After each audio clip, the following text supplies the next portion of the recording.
Meaning of disinhibit. Disinhibit. Disinhibit. Disinhibit.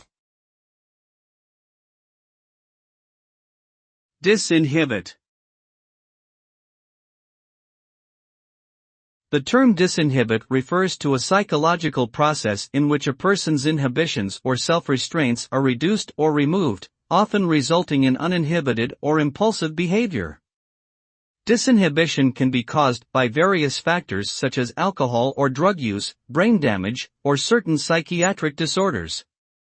The result of disinhibition can vary widely depending on the context and individual involved, but may include behaviors such as increased risk-taking, aggression, or sexual promiscuity.